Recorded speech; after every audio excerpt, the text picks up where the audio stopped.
உன்கிட்ட கொஞ்சம் பேசணும். எது சொல்லணும்னாலும் சுருக்க சொல்லுங்க, எனக்கு வேற நிறைய வேலை கிடக்கு. அத்தை மேல உள்ள கோவம் இன்னும் போகல அப்படிதானே? அதனை போய் தான் மூஞ்சி கூட பார்க்காம பேசுக. நான் ஏன் உங்க மேல கோவப்படணும்? இல்லை என் நேரம். அதான் இப்படி சங்கடப்பட்டுட்டு இருக்கேன். உன்னோட இந்த வேதனைக்கு ஒரு வகையில நானும் தான் காரணம். அதை பத்தி பேசி இப்ப என்னத்தாக போகுது? நான் இப்போ தான் அந்த விஷயத்த மறக்கிறதுக்கு ட்ரை பண்ணிகிட்டே இருக்கேன். நீங்கள் திரும்ப திரும்ப அதை ஞாபகப்படுத்தாதுங்க. இந்த ஊர்ல ஒவ்வொருத்திக்கு அண்ணன் தம்பி பிள்ளைகளுக்கா கல்யாணம் முடியுது. நிச்சயதார்த்தத்துக்கு ஒரு பட்டு, கல்யாணத்துக்கு ஒரு பட்டுன்னு வாங்கி கொடுத்துக்கிட்டு மினிக்கிட்டு தெரியாளுவ. ஓ, அப்போ பட்டு சரிக்கு ஆசைப்பட்டு தான் என்னை அங்கே கூட்டிகிட்டு பண்ணிடலாங்க. என் அண்ணன் பையனுக்கு கால நேரத்துக்கு கல்யாணம் கட்டி பார்க்கணுங்க ஆசை எனக்கு மட்டும் இருக்காதாங்க. அந்த ஆசைலாம் உங்களுக்கு இப்போதைக்கு நிறைவேறாதுன்னு நினைக்கிறேன். ஆனால் நீங்கள் சொன்ன இன்னொரு ஆசை பட்டு சரி, அது வேணா நான் வாங்கி தரேன். இப்போ எனக்கு வேண்டாம். உன் கல்யாணத்தப்பமே எனக்கு வாங்கித்தா. அதெல்லாம் நடக்கப்பவும் பார்த்துக்கலாம் அத்தை. கிளம்புக்கத்த, இப்பவுமே கடைக்கு போய் ஒரு பட்டு சரி எடுத்துட்டு வந்துடுவோம். எனக்கும் வரணும்னு ஆசை தான். ஆனால் வீட்டில் கொஞ்சம் வேலை கிடக்கு. அப்போ தெரியத்த, நீங்கள் உங்கள் வேலையை பாருங்க. நான் கடைக்கு போய் எப்படி சரி இருக்குன்னு பார்க்கேன். அத்தைக்கு ஓசி சரி தானே எடுத்து கொடுக்கேன்னு ஒன்று கத்தை தான் எடுத்து தந்து விடாத. காலத்துக்கும் நீ எடுத்து தந்ததுன்னு நான் எல்லாத்துக்கிட்டையும் பெருமையாக சொல்லும்படியா இருக்கணும். நீங்கள் சொல்லுறது மாதிரி வாங்கணுன்னா ஒரு கடையில் பார்த்தா கிடைக்காது, 4-5 கடை ஏறி இறங்க வேண்டியது வரும். அப்போ நீங்கள் வீட்டுக்கு கிளம்புங்க அத்தை. நான் கடைக்கு போய் சாரி எப்படி இருக்குன்னு பார்த்துட்டு உங்களுக்கு ஃபோன் பண்ணுங்க. நேற்றுக்கு தான் 2 பேரும் சேர்ந்தாப்புல லீவு போட்டு இன்னைக்காவது ஒழுங்காக வேலையை பாருங்க. என்னன்னு உன்னைய பார்த்தா கடைக்கு வேலைக்கு வந்த பிள்ளை மாதிரி தெரியல. என்ன மேடம், வேலைக்கெல்லாம் வரதே இப்படி ட்ரெஸ்லாம் போடக்கூடாதுன்னு ரூல்ஸ் இருக்கா? நீங்கள் சொன்னது மாதிரி தாவணி தானே போட்டு வந்திருக்கேன். ஒத்த கேள்வி கேட்டுருக்கூடாது, உடனே 9 கேள்வி கேட்டுருவா.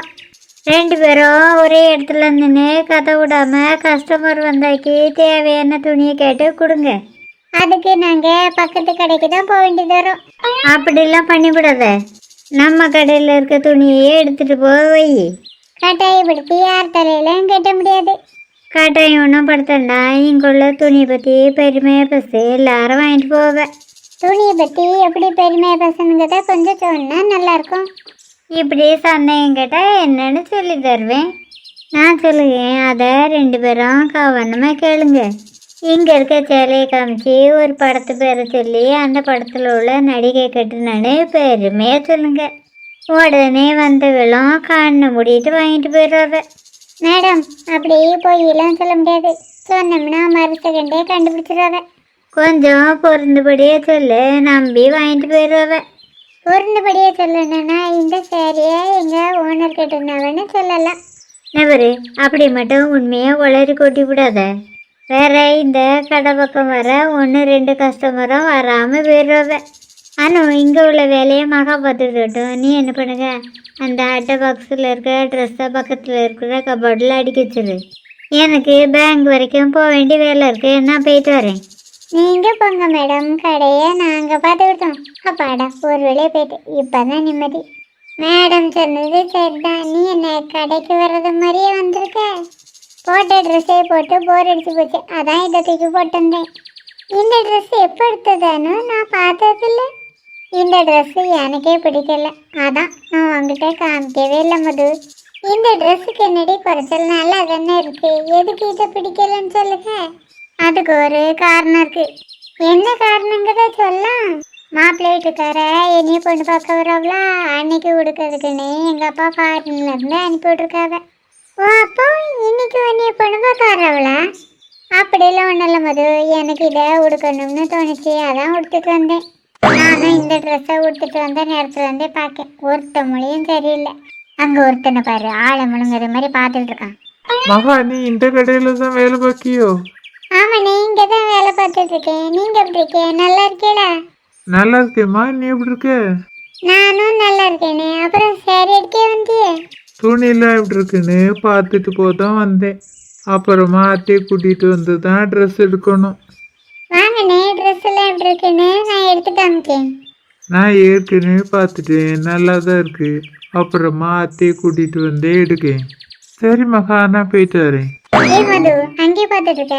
அது யாரு? உனக்கு சொந்தக்காரல? எங்க சொந்தக்கார யாரையும் உனக்கு தெரியாதுல்ல, கேட்கத பாரு. உங்க சொந்தக்காரங்க கிட்டத்தட்ட எனக்கு எல்லாத்தையுமே தெரியும். இருந்தாலும் எனக்கு தெரியாத சொந்தக்காரில் இருக்குமோன்னு தான் கேட்டேன். இப்போ உனக்கு வந்துட்டு போனது யாருன்னு கண்டிப்பாக சொல்லணுமா? சொன்னா சொல்லு, சொல்லட்ட போ. எனக்கு வேலை கிடக்கு, நான் தான் செய்ய போகிறேன். போயேன், உன்னை யாரு நிற்க சொன்னா? இப்படி சொன்னோன்னே நான் பேருவேன் பார்த்தியோ? அதெல்லாம் என்கிட்ட நடக்காது மது. இப்போ சொல்லு, வந்துட்டு போனது யாரு? அந்த அண்ணனுக்கும் உனக்கும் நிறையவே சம்மந்தம் இருக்கு. என்னட்டு சொல்ற? புரியல. புரியும்படியாவே சொல்லிக்கேன் கேளு. உன்னைய பொண்ணு பார்க்க வந்த அன்னைக்கு உங்க வீட்டுக்கு போகாம மகி வீட்டுக்கு போனால, அதே மாதிரி இன்னொருத்தங்களுக்கு நடந்ததா சொன்னீங்களா? நீ கூட சொன்னிய உங்க வீட்டுக்கு வர சின்ன பொண்ணோட அண்ணன் பையனு. ஆமா, அவைய தான் இந்த அண்ணன். என்னமோ ரொம்ப கவலையோட இருக்கதா சொன்ன, ஆனா ஆளை பார்த்தா அப்படி தெரியல. ஏன் கவலையோட இருந்தா கண்டிப்பா தாடி வளர்த்து தான் ஆகணுமோ? அதான் இந்த மூஞ்சில வளர்க்கறது மாதிரியே தெரியலையே. நவரனு, இப்படியெல்லாம் பேசி கஷ்டப்படுத்த மனசை கூட கொஞ்சம் கஷ்டப்படுத்தாத. எப்பவும் மாதிரி ஒருத்தங்க நிற்கும் போது யாருன்னு கேட்க மூட்டியே. ஏன் தான் கேட்க மூட்டணும்னு இப்போ தோணுது. நவரனு, எல்லாரும் வேதனையே வெளி காமிச்சிட்டு தெரிய மாட்டாவ. உனக்கு என்னை பார்த்தோன்னு என்ன தோணும்? உண்மை சொல்லுவா. என் செல்லக்குட்டி, பட்டுக்குட்டி, தங்கக்குட்டின்னு கொஞ்சம் தோணும். அதை கேட்கல. உனக்கு என்னை பார்த்தா எப்படி தெரியுது? அழகா ரவுண்டா உருட்டி எண்ணெய்க்குள்ள போட்டு எடுத்த பூரி மாதிரி இருக்கும் மூஞ்சி. அதை பற்றி கேட்கல, என்னோட ட்ரெஸ்ஸை பற்றி கேட்கேன். உன்னோட ட்ரெஸ்ஸுக்கு என்னடி குறைச்சது? எவ்வளோ அழகா இருக்கு தெரியுமா? மது, நான் ஒன்று கேட்பேன், தப்பா எடுத்துக்கிட மாட்டியே? இந்த ட்ரெஸ்ஸை எனக்கு ஒரே ஒரு நாள் போட்டு பார்க்க தருவியா? அனு, நீ போட்டிருக்கே எந்த ட்ரெஸ்ஸு, அதோட விலை எவ்வளவு? அதை எங்கள் அப்பா கிட்ட தான் கேட்கணும். நானும் எத்தனை வாட்டி கேட்டு பார்த்தாச்சு, சொல்லவே மாட்டேன்ட்டாவ. அதுக்காக நீ ஒன்று அப்படியே விட்டுருக்க மாட்டியே? மதுனா சும்மையா? எங்கள் அம்மா கூட என்னை பற்றி இவ்வளோக்குள்ளே தெரிஞ்சு வச்சுருக்க மாட்டாவ. அப்புறமா வீட்டுக்கு போய் பாராட்டிக்கேன். இப்போ எவ்வளோ ரூபாங்கிட்ட சொல்லு. ஒரு 5Kன்னு பார்த்ததான் ஞாபகம். உன் ட்ரெஸ்ஸோட ரேட்டு 5000. என் ட்ரெஸ்ஸோட ரேட்டு என்னன்னு உனக்கு தெரியுமா? எனக்கெல்லாம் சரியாக தெரியாதுமா, நீ எவ்வளோன்னு சொல்லிடு. துணி வாங்கி தச்சது எல்லாமே சேர்த்து வெறும் 500 தான். என்னடி சொல்ற? 500 தானா? பார்க்க அப்படி தெரியல. 5000க்கு வாங்கின ட்ரெஸ்ஸை கொடுத்துருக்க நீ, வெறும் 500 வாங்கின ட்ரெஸ்ஸு நல்லா இருக்குன்னு சொல்லுங்க. ஏடி போய் சொல்லலை, உண்மையிலே நல்லா தான் இருக்கு. உனக்கு அப்படிதான் தோணும், ஆனால் எனக்கு உன்னைய மாதிரியே போடின ட்ரெஸ்ஸு போட முடியலன்னு வருத்தமாக இருக்கும். அதுக்கேண்டி வருத்தப்படணும்? எங்கள் வீட்டுக்கு வா, உனக்கு பிடிச்ச எந்த ட்ரெஸ் வேணாலும் எடுத்துக்க. அங்கே இருக்கிறதெல்லாம் உனக்குள்ளது, எனக்குள்ளது இல்லை. ஏன்டு உள்ள ட்ரெஸ் எல்லாம் அதிக நாள் போட்டிருக்க மாட்டேன். ஒரு நாள் இல்லை 2 நாள் தான் போட்டிருப்பேன். ஒரே ஒரு நாள் போட்டாலாம் அது ஓன் ட்ரெஸ் தான். அப்படி பார்க்க போனால் இந்த கடையில் இருக்கிற எல்லா சாரியுமே நம்ம ஓனருக்குள்ளது தான். அந்த கேள்வி கிட்டத்தட்ட இந்த கடையில் உள்ள எல்லா சாரியுமே எடுத்து பார்த்துருக்கோம்.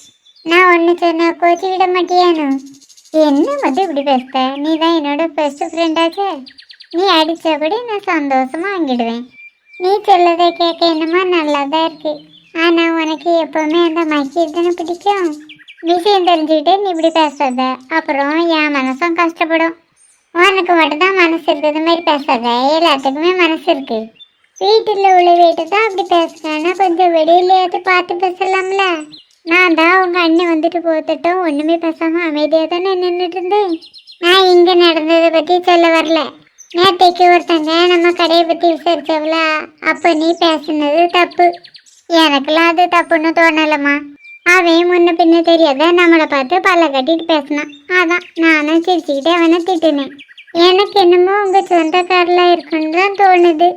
எங்கள் சொந்தக்காரெலாம் நிச்சயம் இருக்காது. நான் இதுக்கு முந்தைய அந்த மூஞ்சியை பார்த்ததே இல்லை. முன்ன பின்ன பொம்பளை பிள்ளைய பார்க்கறது மாதிரி பல்ல காட்டுக்கான். நேற்றைக்கு கண்டிப்பாக அவன் கடை பக்கம் வந்திருக்க மாட்டான். இப்போ தான் கடைக்கு யாரும் வரல, நம்ம 2 பேரும் அந்த ட்ரெஸ் எல்லாம் அடிக்க வச்சிருமா. நானே இப்போ உங்ககிட்ட ஹெல்ப் கேட்கணும்னு நினச்சேன், அதுக்குள்ளே நீயே சரின்னு சொல்லிட்டேன். அதான் ஃப்ரெண்டுங்குது. வா, ஓனர் வர்றதுக்குள்ளே அடிக்க வச்சிருவோம்.